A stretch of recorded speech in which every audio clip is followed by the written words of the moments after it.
Hello friends, welcome back to a new blog. Hope you all are very well. मैं भी अच्छी हूँ। तो आज का दिन है फ्राइडे और सुबह की शुरुआत हुई है। चाय बैठाने रखा है और सुबह की चाय में मैं केवल इलायची ही डालती हूँ। इसके बाद मैं समरजीत के लिए नाश्ता और फिर अमर के लिए नाश्ता और लंच दोनों तैयार करने वाली हूँ।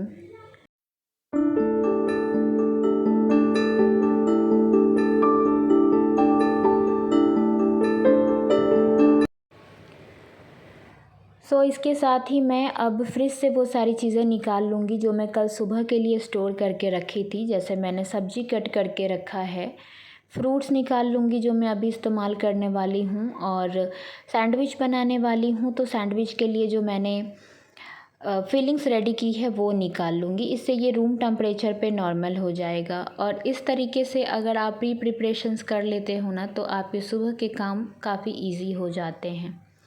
इसके साथ ही मुझे कट करना है पोमोग्रेनेट जो मैं कट नहीं कर पाई हूँ रात को। तो इसके लिए मैं अमर की हेल्प ले लूँगी। मैं उन्हें दे दूँगी कि वो थोड़ा सा ये फ्रूट कट कर दें ताकि इस समय पर मैं कुछ और काम निपटा सकूँ। और अब सुबह में मैं सबसे पहले लुकवार्म वाटर पीती हूँ। तो मैं बैठ के पहले तसल्ली से पानी पीऊँगी, समर को पानी दूँगी, वो पिएंगे। और हमें सुबह सुबह पानी ज़रूर से पीना चाहिए सबसे पहले, क्योंकि रात भर एज सच हम कुछ खाते नहीं हैं ना, तो खाते पीते नहीं हैं तो काफ़ी समय से पेट हमारा खाली रहता है। तो हमें थोड़ा पानी ज़रूर से ज़रूर पीना चाहिए। तो बस इसके बाद मैं उठूँगी और बाकी के सारे काम करूँगी।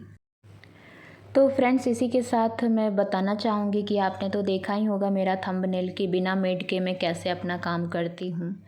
तो आज मैं वही आपसे थोड़ी बहुत टिप एंड ट्रिक्स शेयर करूँगी। होप आपको फ़ायदा हो, आपको भी यूज़फुल हो। यहाँ पे मैं अपना दाल सोख के रख दी हूँ ताकि मैं जब बनाऊँ तो ये थोड़ा सा सॉफ्ट हो जाए। और खाने में आज मैं बना रही हूँ दाल चावल सब्ज़ी। कैबेज की सूखी सब्ज़ी बनेगी जो टमाटर डाल के बनती है ना, तो सिंपल दाल चावल के साथ बहुत अच्छा लगता है। और दाल को भी मैंने कुछ ज़्यादा फ्राई वगैरह नहीं किया है, बस घी डाल दिया था मैंने। और सिंपल ही है, बट आप कंफर्ट फूड बोल सकते हो। तो फ्रेंड्स, मेड होने के अपने फ़ायदे हैं और मेड ना होने के अपने फ़ायदे हैं।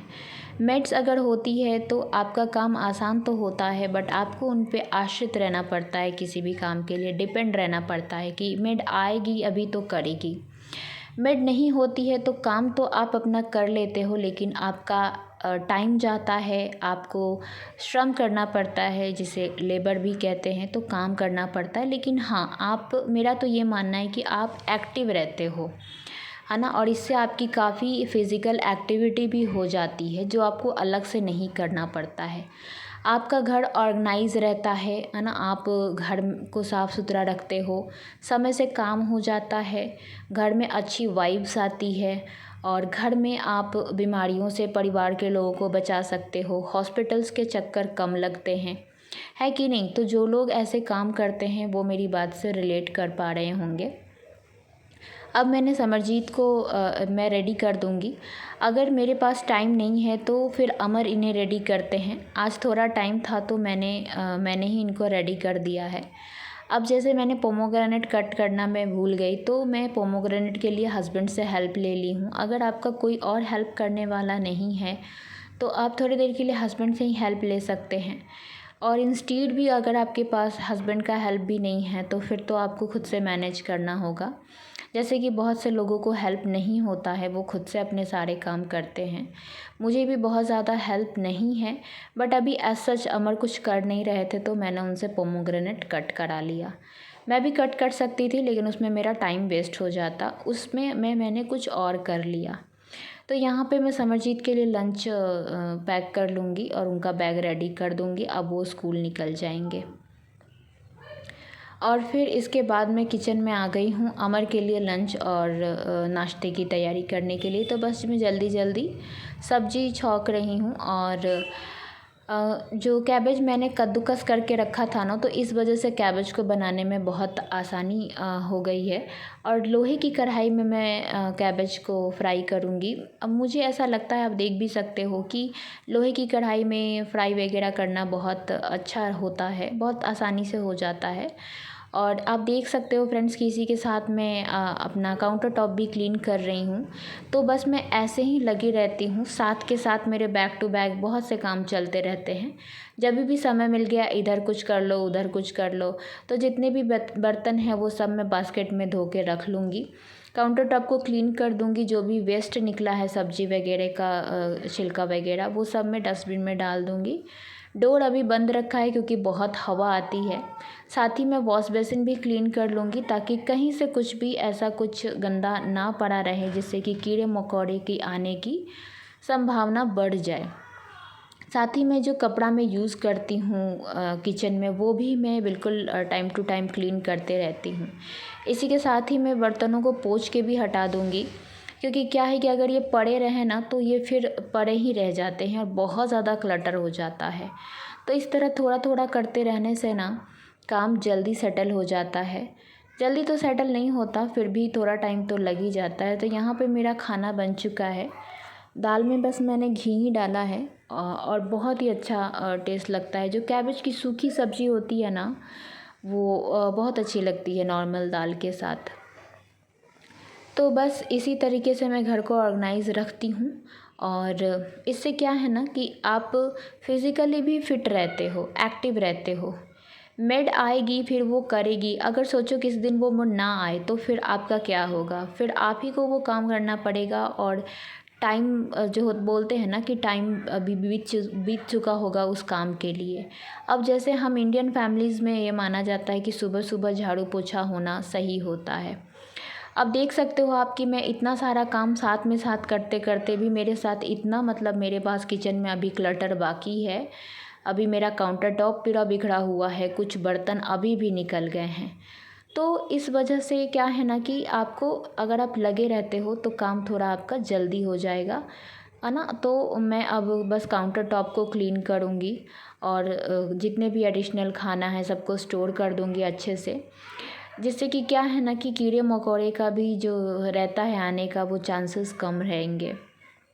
यहाँ पे मैंने बर्तनों को धो लिया है और अभी देखो मैंने इतने बर्तन क्लीन किया, अभी इतने बर्तन और हो गए। तो जिस हिसाब से आप खाना बनाते हो ना, उस हिसाब से बर्तन लगते हैं, निकलते हैं।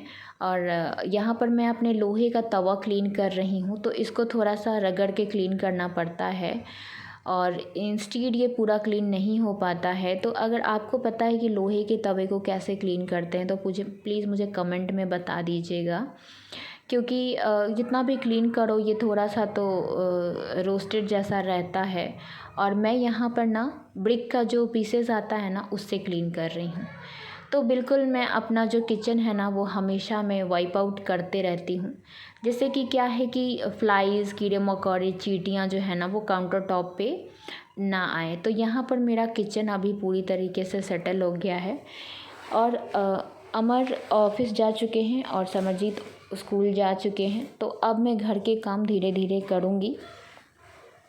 और एक हाउसवाइफ़ की लाइफ ऐसी ही होती है, सारा दिन उसको यही करते बीत जाता है और फिर भी लोग पूछते हैं कि घर में रहकर करती क्या हो। तो जो घर आपको ऑर्गेनाइज दिखते हैं ना, वेल सेटल्ड दिखते हैं, तो समझ जाइएगा कि उसके पीछे उस घर की औरत का ही हाथ है। क्योंकि बहुत कम लोग ऐसे होते हैं जो ये सफाई रखते हैं। तो यहाँ पर बस मैं अब बेडरूम अरेंज कर लूँगी और इसी तरीके से 1 बाय 1 मैं एक एक करके हर जगह को साफ़ सुथरा ऑर्गेनाइज़ करूँगी।